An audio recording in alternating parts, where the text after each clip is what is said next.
Hello friends, welcome to our channel. இப்போ நம்ம பார்க்க போகிற டாபிக் என்னன்னு பார்த்தீங்கன்னா பீப்புள் டெவலப்மெண்ட் அண்ட் என்விரான்மெண்ட்டோட பேசிக் கான்செப்ட்ஸை நாம் இப்போ வந்து டிஸ்கஸ் பண்ண போகிறோம். ஸோ ஃபர்ஸ்ட் டாபிக் என்னன்னு பார்த்தீங்கன்னா டெவலப்மெண்ட் என்விரான்மெண்ட் டாபிக்ல millennium development sustainable development goals. So இதில் வந்து பார்த்தீங்கன்னா நம்ம SDG measures to end poverty protect the planet to ensure the global wellbeing of human beings. So பேசிக்காக ஒரு இன்ஃபர்மேஷனை நம்ம என்ன பண்ண போறோம்னு பார்த்தீங்கன்னா இதில் நம்ம கன்சிடர் பண்ண போகிறோம். ஒரு குளோபல் வந்து எந்த அளவுக்கு வந்து அந்த ஹியூமன் பீயிங்ஸ்க்கு வந்து ரொம்ப நல்ல விஷயமா அமைஞ்சிருக்கு, அதை வந்து என்ஷூர் பண்ணது. ஸோ ஒரு பாவர்ட்டியை வந்து அங்கே இல்லாம படுத்தி இந்த பிளானட்டை ரொம்ப சுத்தமாகவும் ரொம்ப ப்ரொடக்டிவா நமக்கு ஏற்ற மாதிரி இதை வந்து வடிவமைச்சு பிளஸ் இது பாவர்ட்டி லெஸ் அப்படிங்கிற ஒரு விஷயமா மாத்துறது அந்த சஸ்டைனபிள் டெவலப்மெண்ட் கோல்ஸ் உடைய மேஜர் அச்சீவ்மெண்ட். ஸோ இந்த சஸ்டைனபிள்னா என்ன அப்படின்னு நமக்கு நல்லா தெரியும், நிலைச்சு இருக்கிறது. ஸோ நிலைத்த ஒரு வாழ்க்கையை நாம எப்படி வந்து இதில் எடுத்துக்க முடியுங்கிறது தான். It consist of 17 goals with 169 targets and 304 indicators. As MDG, Millennium Development Goals, has 8 goals or target proposed by UN General Assembly to be achieved by 2030. So பேஜரா வந்து MDGன்னு பார்க்கும்போது வந்து பார்த்தீங்கன்னா it has a set of 8 goals or targets. ஓகேங்களா? ஆனா இந்த எஸ்டிஜின்னு பார்க்கும்போது 17 goals இருக்கு. இது கண்டிப்பா கேட்கறதுக்கான வாய்ப்புகள் அதிகமாவே இருக்கு. So it is proposed by UN General Assembly for MDG to be achieved 2030. So இது வந்து இந்த 2030க்குள்ள அச்சீவ் பண்ணணுங்கிறது யூஎன் ஜெனரல் அசம்பிளி வந்து இது தீர்மானிச்சிருக்காங்க. ஏன்னா இந்த பாவர்ட்டிஸ்லாம் இல்லாம இருக்கணும் இல்லைங்களா, அதனாலதான். Sustainable development goals is Rio plus 20 conference outcome. 2012 நடந்த ரியோ பிளஸ் 20 கான்ஃபரன்ஸ் உடைய வெளிப்பாடாக இந்த சஸ்டைனபிள் டெவலப்மெண்ட் கோல்ஸை வந்து நாம பாக்குறோம். ஹெல்ட் இன் ரியோ டி ஜெனரியோ, அதாவது ரியோ அப்படின்னும் போது நமக்கு ரியோ டி ஜெனரியோ தெரியும் இல்லையா. ஸோ பிஎட் எல்லாம் அதை படிச்சிருக்கோம். விச் இஸ் அ நான் பைண்டிங் டாக்குமெண்ட். இது கேட்கறதுக்கான வாய்ப்புகள் ரொம்ப அதிகம்.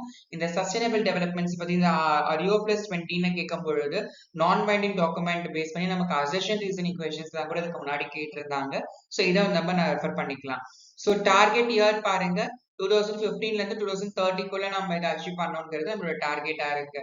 So collaboration with the ministry of statistics and programme implementation.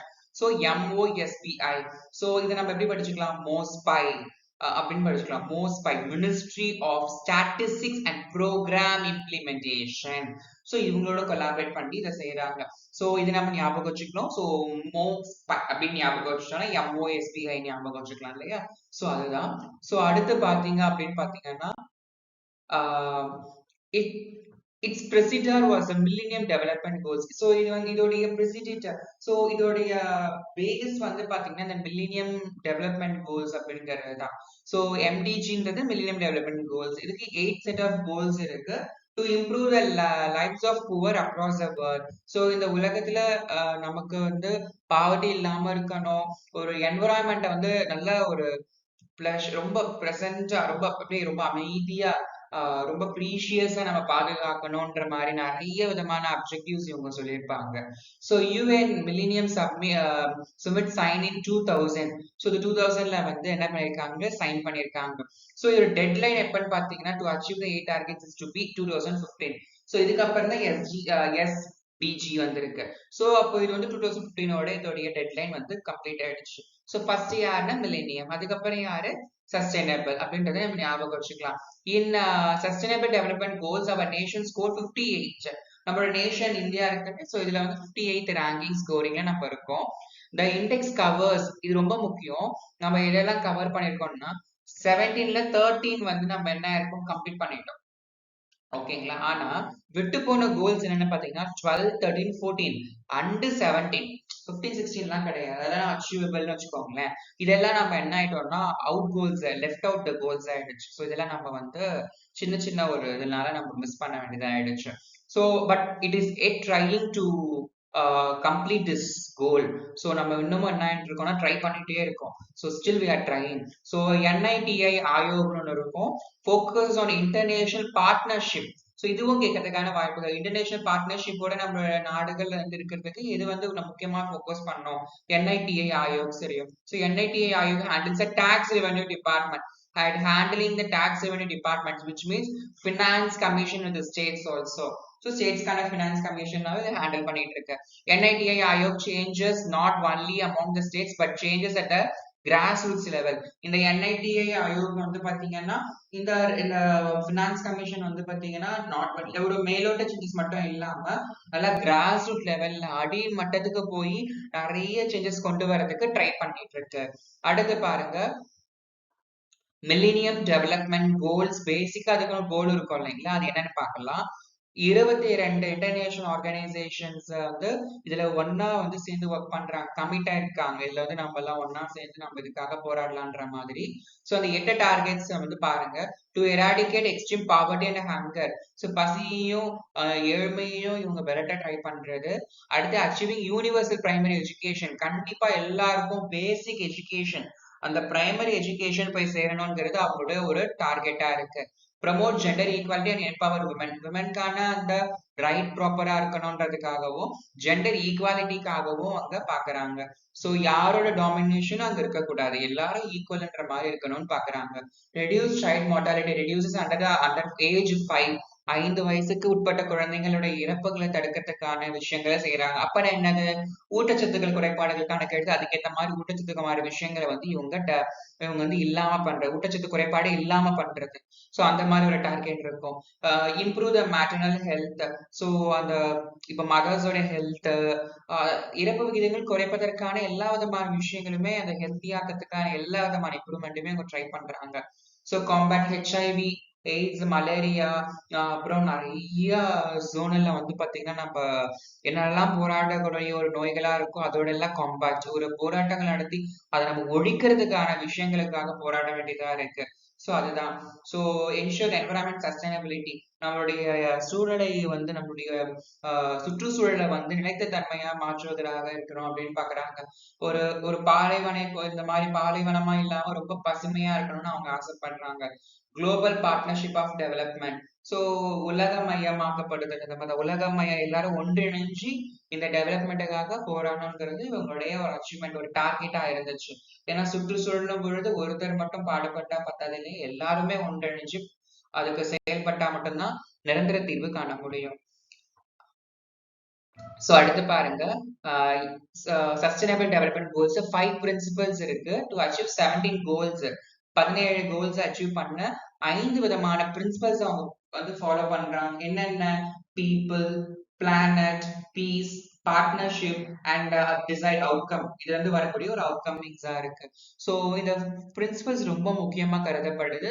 ஏன்னா 17 கோல்ல வந்து அவங்க அச்சீவ் பண்ணணும்னு ட்ரை பண்றதுனால. So people, eradicating poverty etcetera. இவங்களோட முதல் தாரக மந்திரமும் அதேதான். சோ பாவர்ட்டியை வந்து கம்ப்ளீட்டா எராடிகேட் பண்றது. ஸோ அது கண்டிப்பா அது பாவர்ட்டின்ற விஷயம் இல்லாம செய்யறது. குவாலிட்டியான ஒரு எஜுகேஷனை வந்து நம்ம இன்னும் ஹையர் லெவல்ல கொடுக்கறது. சோ தொழிற்கல்விகளாக இருந்தாலும் சரி, ரொம்ப என்ன ரொம்ப எஃபெக்டிவான ஒரு எஜுகேஷனா இருக்கணும். ஈக்குவாலிட்டி இருக்கணும், ஜெண்டர் ஈக்குவாலிட்டி இருக்கணும், விமன் எம்பவர்மெண்ட் கண்டிப்பா இருக்கணும்னு இன்னமும் அவங்க வலியுறுத்திக்கிட்டு தான் இருக்காங்க. பிளானட், பிளானட்னு பார்க்கும்போது ஏர்த்தோட எக்கோசிஸ்டம் வந்து சூழ் மண்டலத்தை வந்து நம்ம பாதுகாக்க வேண்டியது நம்மளோட கடமையா இருக்கு. Plus prosperity, economic and technological growth ரெண்டுமே நம்ம செய்யணும்.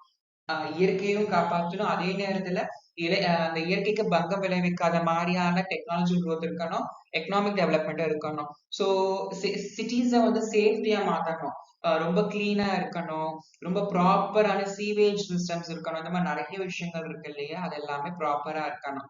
பீஸ்ன்னு பார்க்கும்போது justice for all good activities சொல்லலாம். ஆல் ஆக்டிவிட்டிஸ் சொல்றதை விட ஆல் குட் ஆக்டிவிட்டிஸ், அதாவது ஈக்குவாலிட்டியோட இருக்கணும், விமன் எம்பவர்மெண்ட் இருக்கணும், அதே சமயம் டாமினேஷன் இருக்கக்கூடாது.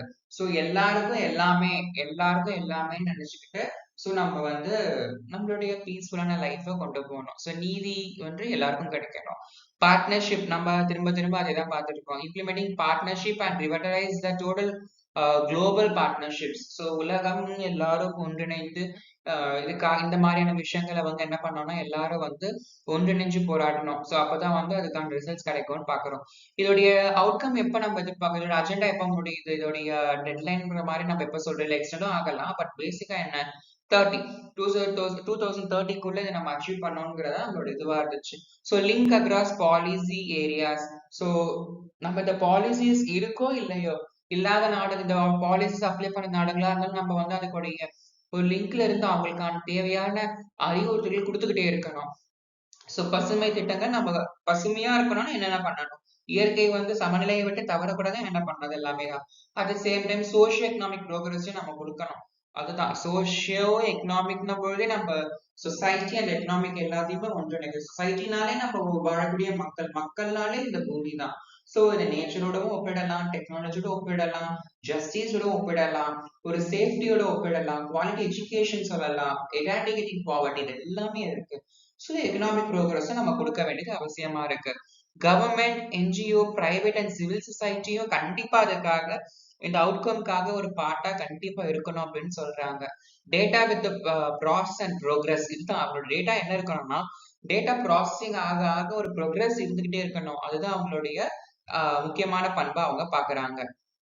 அடுத்து so human and environment interaction.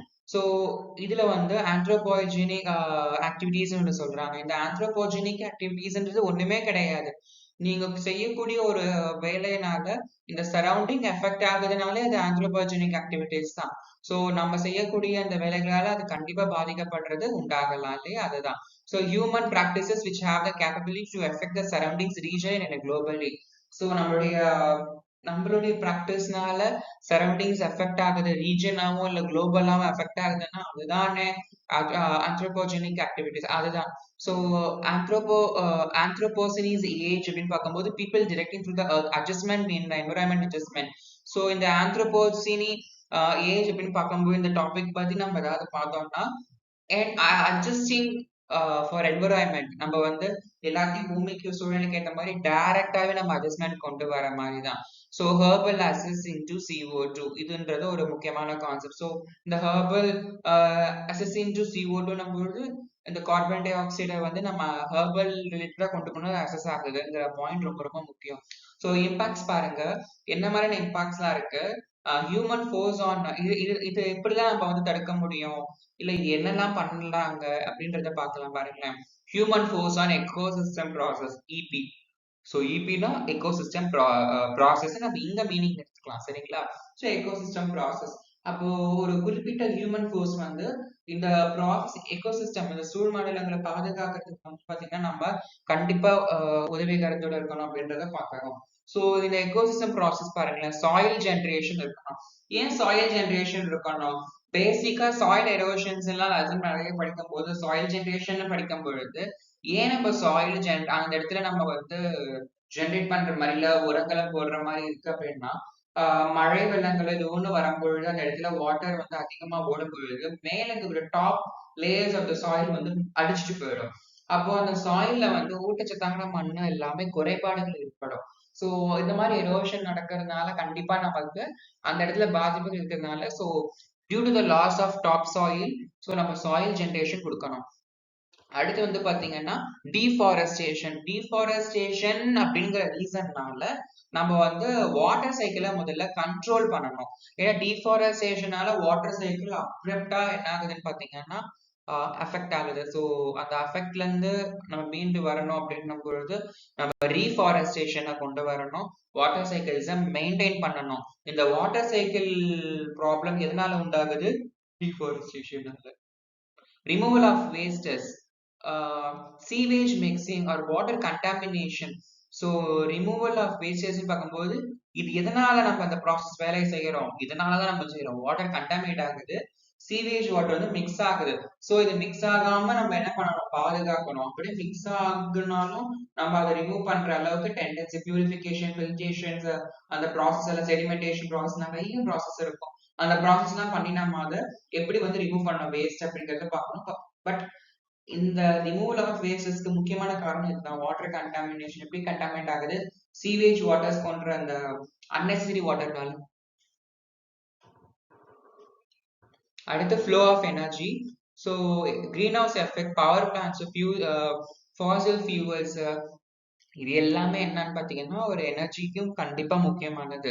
ஆனா நம்ம என்ன பண்றோம், ஃப்ளோ ஆஃப் எனர்ஜின்னு பார்க்கும்பொழுது நல்ல விஷயமா இருந்தாலும் இந்த மாதிரியான சில இம்பாக்ட் நமக்கு இருக்கதான் செய்யுது. கிரீன் ஹவுஸ் எஃபெக்ட்ன்றது ரொம்ப மோசமான நமக்கு விளைவிக்கக்கூடிய ஒரு விஷயங்கள். இதை பத்தி நம்ம படிக்கும் பொழுது நமக்கு தெரிய வரும் எந்த அளவுக்கு வந்து கார்பன் டை ஆக்சைடு வந்து இன்க்ரீஸ் ஆகுது, எந்த அளவுக்கு மீத்தேனுடைய லேயர் வந்து நம்மள அஃபெக்ட் பண்ணுது, எந்த அளவுக்கு நம்ம வந்து ஒரு அசிடிக் ரெயின் உண்டாக்குற அளவுக்கு நம்ம சில இடங்கள்ல வந்து மெயின்டைன் பண்றோம். எல்லாமே இது கம்ப்ளீட்டா நமக்கு எக்ஸ்பிளைன் பண்ணுது.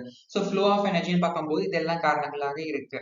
ஸோ இந்த ஃப்ளோ ஆஃப் எனர்ஜிக்கு காரணமா இருக்கக்கூடிய இந்த power plant generation, Fazil fuels எல்லாமே நமக்கு ஒரு சில விதத்துல நமக்கு அது ஆபத்தை விளைவிக்குது. ஸோ ஓசோன் லேயர்ல அந்த டிப்ளீஷன், அந்த ஓட்டை விழுறது, இது எல்லாமே நடக்கிறதுக்கான காரணங்களாக இருக்கு. Nutrients recycling. So materials in landfills bring some valuable materials. So நம்ம நியூட்ரியன்ஸ் வந்து ரீசைக்கிள் பண்ணணும். ஏன் பண்ணணும்னா லேண்ட்ஃபில்ஸ்ல வந்து கொஞ்சம் வேல்யூபிள் மெட்டீரியல்ஸை கொண்டு வரணும். நல்லா யோசிச்சு பாருங்க, உரங்களை போடணும்னா நம்ம காய்கறிகளுடைய வீணாக்கப்பட்ட பகுதிகளை நம்ம என்ன பண்ணணும் பாத்தீங்கன்னா மண்ணில் போட்டு உரமாக்குறது, செடி கொடிகள் மரங்களை வந்து காய்ந்த இலைகள் எல்லாம் உரமாக்குறது. ஸோ இந்த மாதிரி நிறைய விஷயங்கள் நம்ம என்ன பண்ணலாம், செய்யலாம். ஸோ அதே மாதிரி மரங்கள் ஏதாவது விழுந்துருச்சுன்னா அதை அப்படியே அப்பப்ப போடாம மண்ணில் போட்டு புதைக்கிறதுனால நமக்கு நிறைய நன்மைகள் நடக்கும். ஸோ நம்ம இந்த ப்ராசஸ் தான் நம்ம நிறைய டீகம்போசிஷன்லாம் படிச்சு இதுல எப்படி கார்பன் உண்டாக்குது, ஸோ கோல் எப்படி உண்டாகுது, அதுக்கப்புறம் கார்பனுடைய அதிக ரேட்டிங் அதிகமாக இப்படி டைமண்ட் ஃபார்மேஷன் நடக்குது, இது எல்லாமே நம்ம படிச்சிருக்கோம். ஸோ அந்த மாதிரி பட் நியூட்ரியன்ட் ரீசைக்கிளிங் பொழுது அந்த சாயில், அந்த மண்ணினுடைய தரத்தை நம்ம உயர்த்த முடியும். அடுத்து பாருங்க, so deleterious human activities on environment பார்க்கும் பொழுது பேலன்சிங் இக்கோசிஸ்டம் பத்தி நம்ம பேசுறோம். ஸோ ஹியூமன் ஆக்டிவிட்டிஸ் என்விரான்மெண்ட்னாலே நம்ம வந்து அந்த அஃபெக்ட்ல இருந்து நம்மள வெளிக்காத்துக்கிறதுக்காக அந்த பேலன்சிங் இக்கோசிஸ்டம் ரொம்ப முக்கியம் அப்படின்றத நம்ம சொல்றோம். இதெல்லாம் நம்ம எப்படி வந்து பாதுகாக்கலாம், இல்லை எதனால அழிதுன்னு பாருங்களேன். பாப்புலேஷன் growth வந்து நம்ம கண்ட்ரோல்ல வச்சிருக்கணும். பாப்புலேஷன் growthனால தான் மேக்ஸிமம் என்விரான்மெண்ட் எஃபெக்ட் நமக்கு வந்து ஃபீல் பண்றோம். ஸோ ஓவர் கன்சம்ஷன், இந்த கன்சம்ஷன் எது மூலமா இருக்கனாலும் ஃபுட்டா இருந்தாலும் சரி, எனர்ஜியா இருந்தாலும் சரி. இப்போ யோசிச்சு பாருங்க, இப்போ எல்லா இடத்துலயுமே இப்போ வந்து அதிகப்படியா நம்ம வந்து பவர் ஜென்ரேஷன் நம்ம யூஸ் பண்றோம். எலக்ட்ரிசிட்டி இல்லைன்னா நம்மளால இருக்கவே முடியாது. அப்போ அதிகமா கன்சம்ஷன் ஆகும் பொழுது நம்ம அதை யூஸ் பண்ண அந்த இடத்துல ஃபாசல் ஃபியூல்ஸோ இல்லை ஏதோ ஒரு விஷயங்கள் தீர்ந்து போகும் பொழுது நம்ம ஒரு என்ன பாசிபிலிட்டி வரும்னு பார்த்தீங்கன்னா நம்ம ஒரு டிமாண்டுக்கு வந்துடுறோம். இதுல வந்து இப்ப டிமாண்ட் இருக்கு அப்படின்ற ஒரு சூழ்நிலைக்கு நம்ம வந்துடும். ஸோ அந்த மாதிரி ஆகாம இருக்கணும். ஸோ நம்ம பேசிக்கா நம்மளுடைய சென்ஸ் எல்லாம் வந்து எப்படி இருக்கணும்னா, ஒரு பொருள் வேஸ்ட் ஆகுதா, தண்ணி வந்து டேப்ல வேஸ்ட் ஆகுது, நம்ம அதை எப்படி சேமிக்கலாம், இல்லை ஒரு குடத்தை வச்சு சேமிக்கலாம், ஏதாவது ஒரு விஷயங்களை பண்ணி என்ன பண்ணணும்னா அந்த ஓவர் கன்சம்ஷன் நம்ம குறைக்கணும். இந்த கன்சம்ஷன்ன்றது ஒரு பேசிக் நீட்ல இருந்து எல்லாத்துக்குமே பொருந்துற மாதிரி தான். அட்வான்ஸ் டெக்னாலஜினாலேயும் நம்ம என்ன பண்றோம்னா என்விரான்மெண்ட்டை ரொம்ப டேமேஜ் லெவலுக்கு நம்ம கொண்டு போயிடுறோம். ஸோ பொல்யூஷன் உடைய அட்ராசிட்டி நமக்கே தெரியும். அதோடைய பேசிக் இப்பன்னு கிடையாது, ரொம்ப வருஷங்களாகவே, ஸோ பல நூறு ஆண்டுகளாகவே இந்த பொல்யூஷனால நம்மளுடைய ஹியூமன் ஆக்டிவிட்டிஸ்னால வருது இல்லையா. ஸோ அதனால என்விரான்மெண்ட் பயங்கரமா பாதிக்கப்பட்டது. ஸோ சேஞ்சஸ் இந்த அட்மாஸ்பியர், ஸோ நம்ம வந்து சூழ்நிலை, அந்த வெதர் சேஞ்சஸ் இமீடியட்டா மாறுது. ஒரு சடன் சேஞ்சுக்கு நம்ம பாடி கூட அடாப்ட் ஆக கூட ஆகாது தெரியுமா. ஸோ இதனால இந்த அட்மாஸ்பியர் சேஞ்சஸ்னாலையும் பார்த்தீங்கன்னா நிறைய என்விரான்மெண்ட் மூலம் நமக்கு பாதிப்புகள் உண்டாக்கப்பட்டிருக்கு. உண்டாடுனால நமக்கும் ஒரு பாதிப்புகளை உண்டாக்குது. ஸோ அதுதான் என்விரான்மெண்டல் சேஞ்சஸ் பாருங்களேன். வேர்ல்டு வைட் டிசாஸ்டர், அழிவுகளை வந்து உலகமயமாக்கிடுச்சு. உலகம் முழுக்க நமக்கு அழிவுகளை வந்து நமக்கு பாரபட்சமே காட்டாம, இயற்கைன்றதுனால பாரபட்சமே காட்டாம எல்லாரும் தப்பு எங்க நடக்குதோ, எங்க அளவுக்குள்ள என்விரான்மெண்ட் அதிகமா பாதிக்கப்படுதோ அங்க உடனடியாக ஒரு டிசாஸ்டர்ஸ் நம்ம எல்லாரும் ஃபீல் பண்றதுதான். Utilisation of regular assets. நான் ஏற்கனவே சொன்னேன், நம்மளுடைய அன்றாட வாழ்க்கையில பயன்படுத்துற பொருளுடைய லெவல் அதிகரிச்சிருச்சு, அதோடைய குவான்டிட்டி அதிகரிச்சிருச்சு. அப்போ குவான்டிட்டியோடைய லெவல் நம்ம இன்க்ரீஸ் ஆகும் பொழுது அதோட டிமாண்ட் ஆட்டோமேட்டிக்கா நம்ம அங்க பிளேஸ் பண்றோம். ஸோ கண்டிப்பா நமக்கு வந்து அந்த இடத்துல வந்து யூட்டிலைசேஷன் வந்து ஓவர் கன்சம்ஷன் நம்ம வந்து அழகா சொல்லலாம். ஸோ இது வந்து அதிகப்படியான ஒரு சேஞ்சஸ் வந்து உண்டாக்குது. Environmental movement. ஸோ இது எப்படி நம்ம வந்து சேஞ்ச் பண்ண முடியும், நம்ம இந்த என்விரான்மெண்டல் சேஞ்சஸ் எப்படி கொண்டு வர முடியும், என்விரான்மெண்ட் மூவ்மெண்ட். ஸோ நம்ம எக்ஸ்கர்ஷன்ஸ் எல்லாம் போயிட்டு நம்ம இங்க இயற்கையோட தன்மைகளை பார்த்துட்டு நம்ம எடுத்து நம்ம அதை தூய்மையா வச்சுக்கணுன்றதுக்காக பசங்களுக்கு அந்த மாதிரி ஒரு அவேர்னஸை வந்து நம்ம என்ன பண்ண முடியும், கொடுக்க முடியும். ஸோ முதல்ல நம்ம வேர்ல்ட் வைட் டிசாஸ்டர்ஸை நம்ம மைண்ட்ல கொண்டு வந்து அதை குறைக்கிறதுக்கான வழியை பார்க்கணும். யூட்டிலைசேஷன், நம்ம ரெகுலரா யூஸ் பண்ணக்கூடிய விஷயங்களை நம்ம எப்படி லிமிட் பண்றோம்னு யோசிக்கணும். ஸோ அதுக்கப்புறம் என்வரன்மெண்டல் மூவ்மெண்ட், எக்ஸ்கர்ஷன் போன்ற விஷயங்களை, ப்ராஜெக்ட் மூலமான விஷயங்களை செய்து நம்ம சேஞ்சஸை கண்டிப்பா கொண்டு வர முடியும். ப்ரோக்ரஸ் ஆஃப் சிவிலைசேஷன் பாருங்க. ஸோ நம்மளுடைய நாகரிகமுடைய வளர்ச்சி. ஸோ அப்பர் மோஸ்ட் ஸோ இந்த பாலியோலித்திக் பிரிமிட்டிவ் மேன் ஏஜ்ல வந்து பாத்தீங்கன்னா ஃபயர் வந்து குக் செய்யப்பட்டது. ஒரு ஹீட்டிங்காக நம்ம என்ன பண்றோம், யூஸ் செய்யப்படும். ஆனா அதோட ஸ்டேஜ் தாண்டி தாண்டி இப்ப பாருங்களேன், ஃபயருடைய யூசேஜ் உடைய லெவல் வந்து பாத்தீங்கன்னா கண்டினியூவேஷனோட இருக்கு. ஸோ பேஸ் டு பேஸ்ல இருந்து ஒரு எப்படி சொல்றது, ஒரு ஜென்டர் இருந்து ஸ்பெசிபிக் ஒர்க் வரைக்கும் நம்ம எல்லா விதமான ஒர்க்ஸ்க்குமே நம்ம ஃபயர் வந்து ரொம்ப இம்பார்ட்டண்டா ஒர்க் யூஸ் பண்றோம் இல்லைங்களா? ஸோ ஃபயரே இல்லாம இருந்தாலும் நம்ம எலக்ட்ரானிக் கேஜெட்ஸ் மூலமா அது வந்து என்ன பண்றோம், மெக்கானிக்கல் எனர்ஜி நம்ம அந்த ஹீட் எனர்ஜி கன்வெர்ட் பண்றோம் இல்லையா? ஸோ இது எல்லாமே இருக்கு. அப்போ இந்த மாதிரியான கண்டினியூஸ் யூசேஜ் வந்து பாத்தீங்கன்னா நம்மளுடைய சிவிலைசேஷனை நம்ம நல்லா இம்ப்ரூவ் பண்ணிருக்கு. இது ஒரு ரீசன், இது ஃபயர்ன்றது ஒரு ரீசன். இந்த மாதிரி பேசிக்கா நிறைய விஷயங்கள் இருக்கு. முதல்ல கற்களை பயன்படுத்தணும், அப்புறம் இரும்புகளை பயன்படுத்தணும். இப்போ வந்து நம்ம இந்த கரண்டை யூஸ் பண்ணி வெல்டிங் சிஸ்டம்ஸ் மூலமாவே எல்லாமே சேஞ்ச் பண்றோம். ஸோ இது எல்லாமே வந்து சிவிலைசேஷன். ஸோ இது எல்லாமே நம்ம வந்து கொஞ்சம் கொஞ்சமா முன்னேறி இருக்கோம். ஸோ இதோட இம்பாக்ட் வந்து சி லெவல்ல பாருங்க. ஹைட்ரோஸ்பியர் அப்படின்னு நம்ம சொல்லுவோம். வாட்டர் ஸ்டடீஸ்னாலே ஹைட்ரோஸ்பியர் தான் இல்லையா? சீஸ்மிக் ஸ்டடீஸை நம்ம வந்து கண்டினியூஸா பண்றோம். அதாவது இந்த என்வரான்மெண்ட் எஃபெக்ட் பண்ற சில ஒர்க் மூலமா இந்த என்வரான்மெண்ட்டை காப்பாத்து மாதிரி விஷயங்களை நம்ம ஸ்டடி பண்றோம் இல்லைங்களா? அங்க அல்டிமேட்டான விஷயங்கள் இருக்கு. இது சயின்ஸோட டெவலப்மெண்ட், இது சயின்ஸோடைய ஆட்டிடியூடு. ஸோ சீஸ்மிக் ஸ்டடீஸ் வந்து நம்ம பண்றோம். Inflow of supplements. ஸோ சப்ளிமெண்ட்ஸோட இன்ஃப்ளோ, அந்த எங்கெல்லாம் ஒரு பாதிப்புகள் இருக்குன்றது நம்மளால வந்து கண்டிப்பா வந்து பார்க்க முடியுது. அந்த இதோட இம்பாக்ட்ஸ் என்ன சொல்றது. ஸோ நம்மளுடைய இப்போ இந்த சீஸ்மிக் ஸ்டடி பண்றீங்க, இது மூலமா வந்து ஒரு ஃப்ளோ வந்து அந்த இடத்துல தடுக்கப்படும். அந்த இடத்துக்கு தேவையான ஒரு நார்மல் கண்டினியூட்டி இருக்காது. கண்டிப்பா ஏதாவது ஒரு பாதிப்புகள் ஏற்படும். இதனால அங்க வாழக்கூடிய சின்ன சின்ன உயிரினங்களுக்கு ஏதாவது ஒரு கண்டிப்பா ஒரு டிமாண்ட் இருக்கும். ஸோ ஆட்டோமேட்டிக்கா அது என்ன ஆகும்னா இன்ஃப்ளோ ஆஃப் சப்ளிமெண்ட்ஸ் ஆயிடுது. ஸோ அதுக்கு போய் சேர வேண்டிய விஷயங்கள் சரியா போய் சேராமல் இருக்கும். Arriving business species. இப்ப நான் ஏதோ ஒரு ஸ்டடி பண்றேன், இல்ல அந்த விஷயத்துல வந்து சி லெவல்ல நான் ஏதோ ஒரு ஒர்க் பண்றேன் அப்படின்னு பார்க்கும் பொழுது அரைவிங் பிசினஸ் ஸ்பீஷியஸ். ஸோ அந்த இடத்துல ஒரு பிசினஸ் மைண்ட் ஆட்டோமேட்டிக்கா வந்து என்ன ஆகுதுன்னு பாத்தீங்கன்னா ஒரு விதமான அந்த இடத்துல நார்மலா இருக்கக்கூடிய ஒரு விஷயங்கள் அழிக்கப்படுது. ஒரு ஆர்டிபிஷியல் இன்டெலிஜென்ஸை நாங்க கொண்டு வந்துடுறேன். அப்புறம் அனிலேஷன், ட்ரில்லிங், அந்த இடத்த துளையிடுதல், அதை பிளக்குறது, இந்த மாதிரி நிறைய விஷயங்கள் நடக்கும். ஸோ இது வந்து ஹைட்ரோஸ்பியரோட லெவலை கண்டிப்பா பாதிக்கப்படுத்துது. ஸோ சீஸ்மிக் ஸ்டடீஸ்ன்னு பார்க்கும்போது நல்ல விஷயமா இருந்தாலும் பட் அது மூலமாவும் நிறைய பாதிப்புகள் ஏற்படும் இல்லையா? ஸோ இதையுமே ஒரு இம்பாக்ட் லெவல்ல நம்ம கொண்டு வந்துடுறாங்க. ஸோ அடுத்து பார்க்கலாம். ஸோ என்விரான்மெண்டல் இஷ்யூஸ்ன்னு பார்க்கும்போது நமக்கே தெரியும் இல்லைங்களா? Harmful effects on environment, local, regional, international, global level, international level, global level எப்படி வேணா நம்ம சொல்லிக்கலாம். ஸோ பேசிக்கா நம்ம எப்படி சொல்றோம் பாருங்களேன். Harmful effects on environment, local இஷ்யூஸை நம்ம ஃபர்ஸ்ட் பேச போறோம். லோக்கல்னா என்னன்னா நம்ம இருக்கக்கூடிய ஒரு சின்ன பகுதிகள். பாப்புலேஷன் அதிகமா இருக்கும். பாப்புலேஷன் அதிகமா என்ன பிரச்சனை வரும்? சீவேஜ் சிஸ்டம்ல ஒரு சின்ன டேமேஜ்னால அதிகப்படியான பாதிப்புகள் வரும். குடிநீர் கட்டுப்பாடுகள் வரும். உணவு பற்றாக்குறைகளும் அதிகமாக வரலாம். இதெல்லாம் ரொம்ப கன்ஜஸ்டிங் பிளேஸா மாறிடும். ஒரு காற்றோட பகுதிகளாக இருக்காது. கண்டிப்பா ஒரு கண்டினியூட்டி மிஸ் ஆகும் அந்த இடத்துல. இது எல்லாமே நடக்கும். ஸோ அடுத்து வந்து பாத்தீங்கன்னா ட்ரிங்கிங் வாட்டர் வந்து கண்டிப்பா பாதிப்புகள் ஏற்படும். ஏன்னா எல்லாரும் போர் போட்டாங்கன்னா முடிஞ்சு போச்சு. ஸோ கண்டிப்பா நம்ம வந்து லாரியில வரக்கூடிய தண்ணி நம்பி இருக்கிற மாதிரி தான் இருக்கும். புவர் ஏர் குவாலிட்டி. ஏன் ஏர் குவாலிட்டி புவர் கண்டிஷன்ஸ் இருக்கும்னா நிறைய வெஹிக்கிள்ஸ் வச்சிருப்பாங்க, இல்ல நிறைய பேர் சமைப்பாங்க, இல்ல ஏதாவது ஒரு விஷயங்களை வந்து நாங்க செஞ்சுக்கிட்டே இருப்போம். ஸோ இந்த மாதிரி நிறைய விஷயங்கள் இருந்துகிட்டே இருக்கிறதுனால கண்டிப்பா ஒரு விஷயங்கள் இருக்கும். So infertility of soil. So உரங்கள் இல்லாம மண்ணு வந்து வீணாகி இருக்கும். நிறைய பர்பஸ் போயிட்டே இருக்கும். ஏதாவது ஒரு வாட்டர் வேஸ்ட் வாட்டர் நம்ம வெளியில விடுவோம். ஏதாவது ஒரு விஷயம் கண்டினியூஷன் இருந்துகிட்டே இருக்கும். ஸோ அந்த சாயில் இன்ஃபர்டிலிட்டி அதிகமாயிடும். Health issue due to the hazardous waste. So ரொம்ப மோசமான ஹசார்டியஸ் வேஸ்ட்னால நமக்கு நிறைய ஹெல்த் இஷ்யூஸ் வரலாம். லைக் கொசு மூலமா பரவக்கூடிய நோய்கள் இருந்து தொற்று நோய்கள் மாதிரி இந்த மாதிரி நிறைய விஷயங்கள் பரவ ஆரம்பிக்கலாம். ஸோ ரீஜன் லெவல்ல பார்க்கும் பொழுது பாத்தீங்கன்னா டீஃபாரஸ்டேஷன், மரங்களை வெட்டுறதுனால ப்ராப்ளம் உண்டாகும். டீஃபாரஸ்டேஷன் அதிகமா இருக்கும். டெசர்டிபிகேஷன், பாலைவனமாகுதல். ஸோ பொல்யூஷன், எல்லாத்துலயும் பொல்யூஷன், இதுலயும் பொல்யூஷன்ஸ் இருக்கும். டிஸ்ட்ராயிங் ஃபியூசல் ஃபாயில்ஸ், அந்த இடத்துல இருக்கிற ஃபியூசல் ஃபாயில்ஸ் டிஸ்ட்ராயிங் லெவல் அதிகமா இருக்கும். Environmental issues at global level. So international level எப்படி இருக்கும் பாருங்களேன். ஒரு ஆசிட் ரைனை ஜெனரேட் பண்ற மாதிரி இருக்கும். குளோபல் வார்மிங், கிளைமேட்டோட சேஞ்சஸ், ஓசோன் லேயர்ல வந்து துளைகள் விடுபடுறது, இது எல்லாமே குளோபல் லெவல்ல தான் நடக்கும். இது மட்டும் தானா அப்படின்னா நோ. இந்த ஃபாரஸ்ட் ஃபயர் இந்த மாதிரியான விஷயங்கள்லாம் பாத்தீங்கன்னா ரீஜனல் லெவல்லயும் வரும், குளோபல்லயும் வரும். பட் ரீஜனல்ல அதிகமா பேசப்படுறது ஃபாரஸ்ட் ஃபயரும் ஒண்ணுதான். So awareness for solution. So இது எப்படிப்பா நம்ம வந்து தீர்க்க முடியும்னு பாத்தீங்கன்னா, இதுக்கான தீர்வுகளுக்கான அவேர்னஸ் நம்ம மக்களிடையே உண்டாக்கணும். ஸோ நம்ம ஏற்கனவே சொன்ன மாதிரி அவேர்னஸ் மூவ்மெண்ட், என்விரான்மெண்டல் மூவ்மெண்ட் இருக்கணும், எக்ஸ்கர்ஷன் போகணும், நிறைய விதமான ப்ராஜெக்ட்ஸ் ஒர்க்ஸ் ரிலேட்டடா பண்ணணும். ஸோ யூஜிசி வந்து பாத்தீங்கன்னா நிறைய இது என்விரான்மெண்ட்டுக்காக நிறைய விதமான டிகிரிஸ் என்ன பண்ணிருக்காங்க, அனௌன்ஸ் பண்ணிருக்காங்க. யூஜி லெவல்ல நிறைய விதமான அவேர்னஸ் இருக்கணும்ன்றதுக்காக அதுக்கு ஒரு ஒரு பேப்பராவே கூட கொடுத்துருக்காங்க. ஸோ இந்த மாதிரி நிறைய மூமெண்ட் அதுல இருக்கு.